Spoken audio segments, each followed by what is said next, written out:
On avait dit avec Gérard et avec Jean-François et avec Amilcar qu'il faudrait donner les règles du jeu de ce que nous pensons être un dialogue éthique. Et moi, j'aimerais juste faire une sorte de réflexion à propos de tous ces parler qui existent, parce que lorsqu'on parle de dialogue, on parle de parler. Et nous avons les monologues. Je veux juste survoler ces termes parce que c'est des termes que nous connaissons. Hein. Ces monologues, c'est des phrases qu'on s'adresse à soi-même à haute voix, exprimant les pensées. Hein.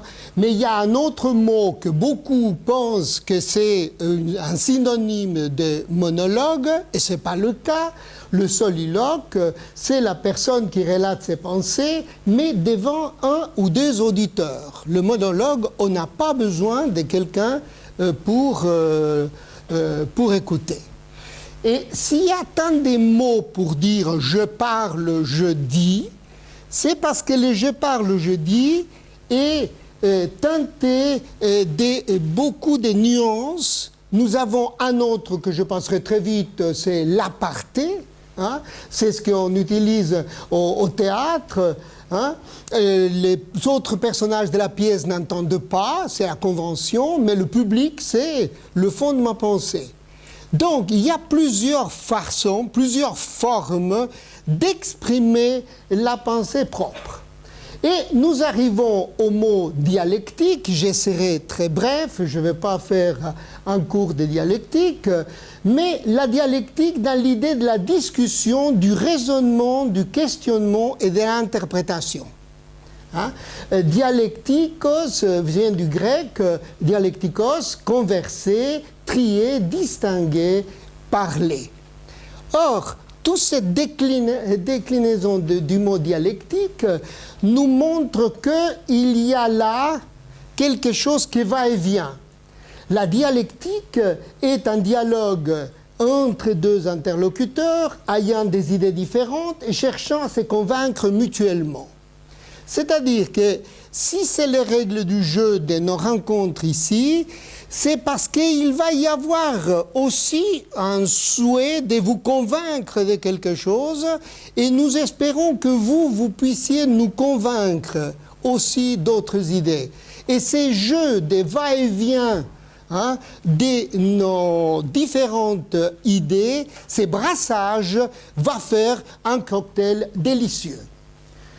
Mais il y a un autre dialogue qui est moins connu, et c'est la Machloken talmudique. C'est-à-dire que, bon, on va consacrer toute une soirée à ça.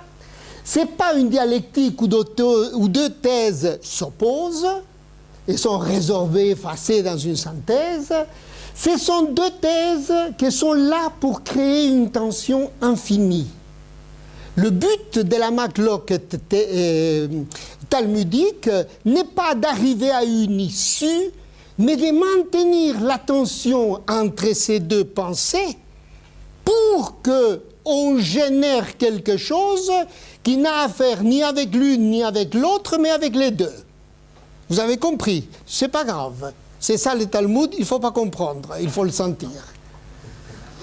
Et je veux dire deux mots d'une chose extrêmement intéressante qui s'est passée au Moyen-Âge, c'est la disputatio, c'est-à-dire c'était ces discussions qu'avaient les grands professeurs, les grands maîtres devant un public, hein, et puis on parlait des disputatio de quolibé, et c'est là où je crois que c'est une des règles du jeu qui vont animer nos rencontres, c'est-à-dire tu parles de ce qui te plaît, c'est-à-dire ce n'était pas restreint. Généralement, c'était des discussions ecclésiastiques où il y avait un chrétien et un juif, et puis il y avait des choses qu'on ne pouvait pas soulever.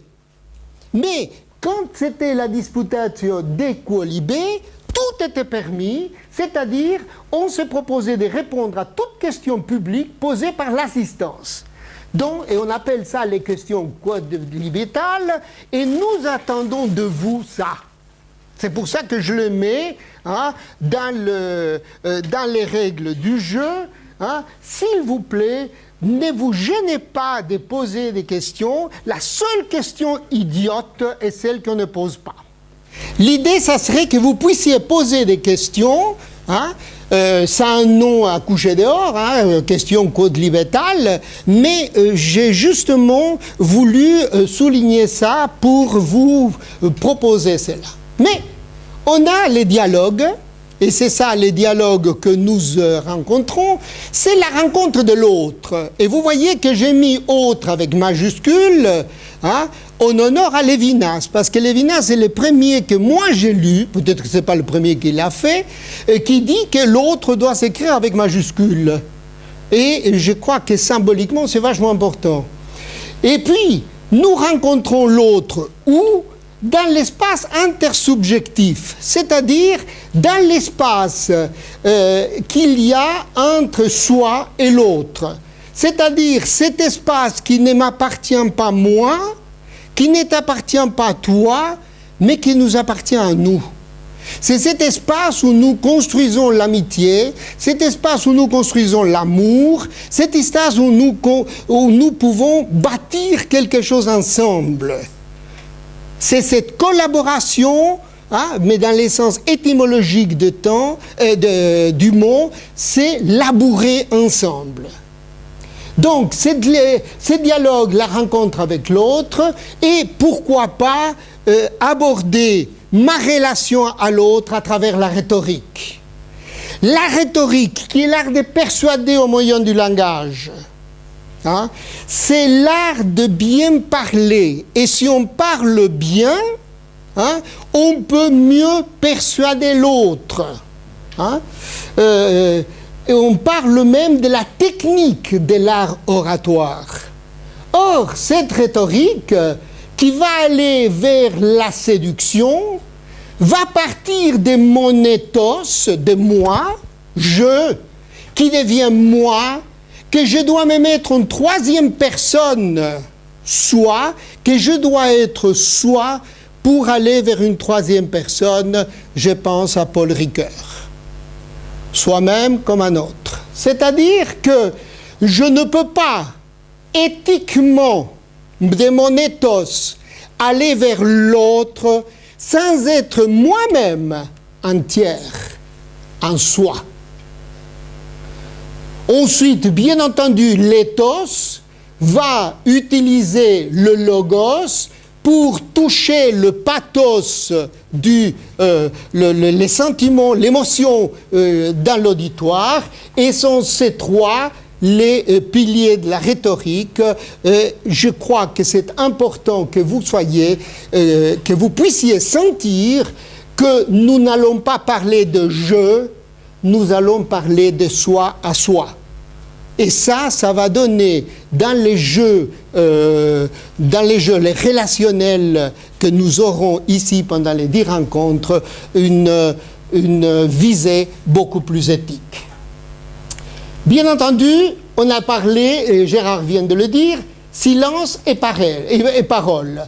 Mon silence, c'est ta parole. Et ça, c'est quelque chose qu'en thérapie, on trouve très souvent, on parle beaucoup. Et il y a des gens qui ne savent pas offrir à l'autre un silence. Le silence est aussi important. Je ne veux pas faire un éloge du silence, sinon j'aurai là pour longtemps. Les silences, c'est extrêmement important. Et maintenant, j'aimerais terminer avec ce monsieur. Ceux qui l'ont reconnu, c'est notre cher ami Schopenhauer, qui a écrit un livre qui s'appelle La dialectique heuristique, l'art d'avoir toujours raison. Je vous recommande, c'est un tout petit livre, tout petit, où il y a des stratagèmes, comment avoir toujours raison. Or, la dialectique heuristique, c'est l'art de la controverse. Et puis, la finalité de cet art est de convaincre les auditeurs que l'on a raison, même si on a objectivement tort. Donc, si ici, à un moment donné, vous voyez qu'on est dans les registres de la dialectique heuristique, vous pouvez sourire, vous pouvez nous rentrer dedans, hein, mais vous pouvez savoir aussi sur quel niveau on se trouve. Il disait que si les hommes étaient honnêtes, il n'y aurait pas de dialectique. Et c'est vrai que les hommes ne nous sont pas très honnêtes. Et Schopenhauer distinguait, il disait, il y a la malhonnêteté, la vanité, l'effet de parler avant de réfléchir et l'obstination dans l'erreur. Je crois que ça, c'est les pièges du dialogue. Or, dans les dialogues éthiques, hein, pour nous et pour vous, nous aimerions qu'on soit vraiment conscients des dangers de ces pots de banane.